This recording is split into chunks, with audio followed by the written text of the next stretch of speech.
This is Addis Ababa, a city more than 140 years in the making, an African city that's among the few, perhaps only the only one in Africa that bears indigenous names of its own.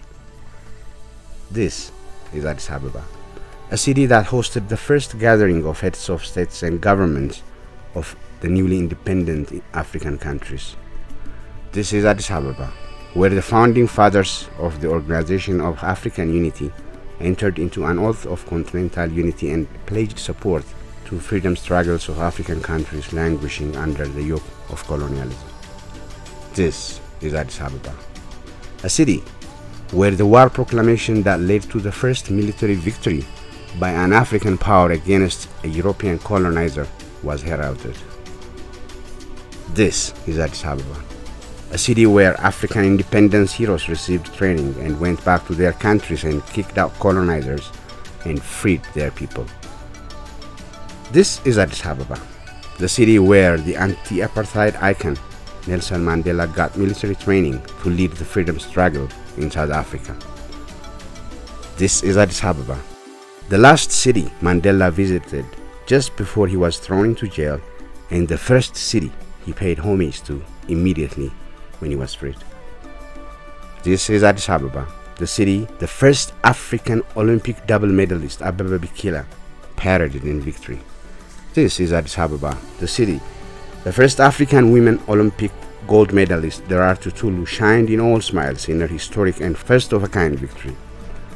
This is Addis Ababa, where the pioneering African sportsman and longtime president of the African Sports Federation, Yidnekacho Tsesama, was born.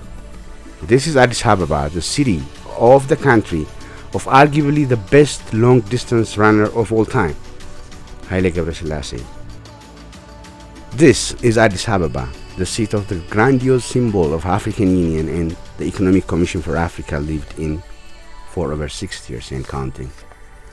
This is Addis Ababa, the hub of arguably the best African airline with over 75 years of history, flying to over 100 destinations around the globe. This is Addis Ababa, the sprawling metropolis of over 5 million people where close to 80 languages of the Ethiopian people are spoken. This is Addis Ababa, a city where universally held democratic election was held and a new government was sworn in.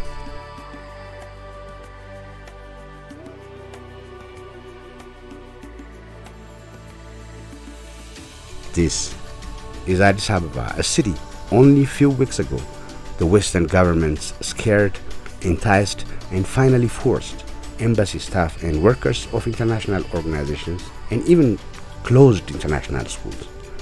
This is Addis Ababa, a city only a few weeks ago the US government warned civilian pilots from flying on its airspace with the claim of militants being able to shoot down passenger aircrafts.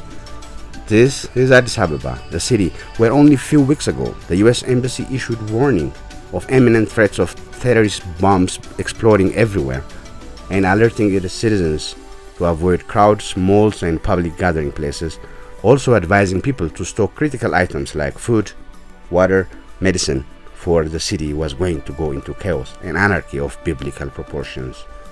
This is Addis Ababa, a city against which the shameful fakery and the most disgraceful journalistic hooliganism was committed by CNN only a few weeks ago. This is Addis Ababa, the city against which the orchestrated anti-Ethiopian campaign extended, deriding it as to be not suitable to host the first post-COVID in-person summit of the African heads of state. This is Addis Ababa, where in a stunning diplomatic coup, the African brothers and sisters united in one voice and decided otherwise.